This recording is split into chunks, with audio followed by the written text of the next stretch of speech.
Hi guys, welcome to my YouTube channel. आज हम why do we need parliament chapter करेंगे। तो हम स्टार्ट करते हैं। पार्ट 1 है, हम पार्ट 2 में फिनिश कर लेंगे। Elements of democracy, participation of citizens in decision making. कोई भी डिसीजन बनता है, हमारी गवर्नमेंट बनाती है, तो जो पार्टिसिपेशन रहता है सिटीजन्स का या कि हम सबका, वो बहुत इंपॉर्टेंट रहता है। Citizens consent is important in democracy. Citizens का जो कंसेंट रहता है कि ये चीज़ सही है नहीं है, उनका इस चीज़ पे क्या व्यू पॉइंट है, वो बहुत इंपॉर्टेंट रहता है डेमोक्रेसी में। Parliament most important symbol of Indian democracy, key feature of the constitution. Parliament जो है वो मोस्ट इंपॉर्टेंट सिंबल है इंडियन डेमोक्रेसी का और की फीचर है कॉन्स्टिट्यूशन का। अब वाई शुड पीपल डिसाइड, हम सभी क्यों डिसाइड करेंगे? क्योंकि हम सब ने एक्सपीरियंस करा है कॉलोनियल रूल। ब्रिटिशर्स के अंदर हम लोग कितने साल तक रहे, experience of colonial rule. Participation of people in freedom struggle, क्योंकि हमने फ्रीडम स्ट्रगल में भी पार्टिसिपेट करा है। So in free India it was clear that all person would be able to participate in decision making. अब जब हमने colonial rule experience करा है, हमने वो सब टाइम देखा जब ब्रिटिशर्स का रूल था। तो अब जब फ्री इंडिया है तो ये क्लियर है कि सारे पर्सन्स एबल हैं कि वो पार्टिसिपेट कर सकें डिसीजन मेकिंग में। All Indian constitution principles of UAF, universal adult franchise, और adult citizens of the country have the right to vote. Indian constitution के अंदर जो यूनिवर्सल अडल्ट फ्रेंचाइजी है, उसके अंदर क्या है, 18+ कोई भी है तो वो मतलब एलिजिबल है कि वो वोट दे सकता है, सबके पास राइट टू वोट है। The government had to be sensitive to people needs and demands. Government जो है उसको सेंसिटिव होना ही पड़ेगा पीपल्स की नीड्स और डिमांड्स को लेके कि गवर्नमेंट क्या चाहती है, उनके व्यू पॉइंट्स क्या हैं, उनकी ज़रूरतें क्या हैं, वो हमसे क्या एक्सपेक्ट करती हैं। People and their representatives, idea of concept, desire, approval and participation of people. जो पीपल हैं और रिप्रेजेंटेटिव्स जो हम जिनको इलेक्ट करते हैं वोट दे के थ्रू इलेक्शन, और इनडायरेक्टली भी जो हम पार्लियामेंट में करते हैं, उनके डिज़ायर्स, लोगों के डिज़ायर्स, उनके अप्रूवल डिसअप्रूवल, उन सबको, इन सब चीज़ों को ध्यान रख के सब चीज़ गवर्नमेंट करती है।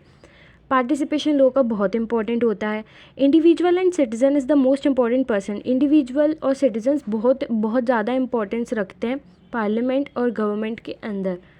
People elect representatives to parliament indirectly. लोग जो होते हैं, हम सब जो होते हैं, इनडायरेक्टली सही पर रिप्रेजेंटेटिव्स को इलेक्ट करते हैं पार्लियामेंट के लिए।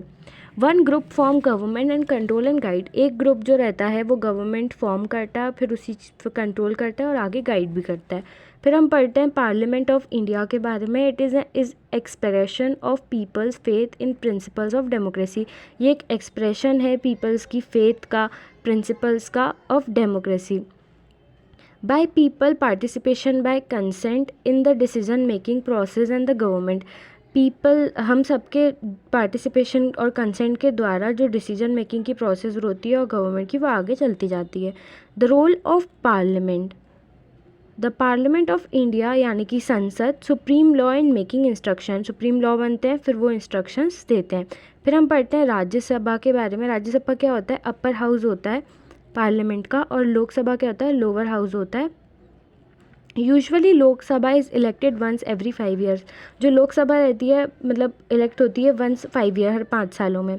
Country constituency each elect 1 person to the parliament. Country रहती है, कंट्री के अंदर कॉन्स्टिट्यूएंसीज होती है, छोटे छोटे एरियाज़ होते हैं, वो ईच हर इलेक्ट करते हैं एक पर्सन को टू द पार्लियामेंट हर कॉन्स्टिट्यूएंसीज से।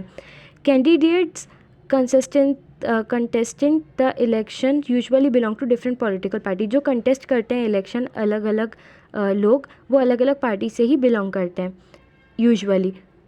To control and guide inform the government session parliament begin with the question hours. Control करने के लिए, गाइड करने के लिए, इन्फॉर्म करने के लिए गवर्नमेंट को जो सेशन स्टार्ट होता है पार्लियामेंट में, वो क्वेश्चन आवर से ही स्टार्ट होता है।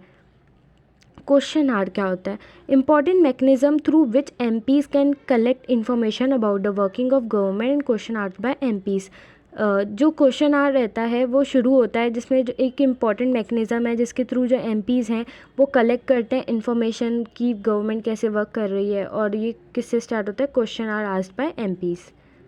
तो हमारा पार्ट 1 यहीं एंड होता है। अब हम पार्ट 2 में कंटिन्यू करेंगे और पार्ट 1 रिकैप भी कर लेंगे। So thank you. अगर आपको वीडियो अच्छी लगी हो तो like, comment, subscribe my channel.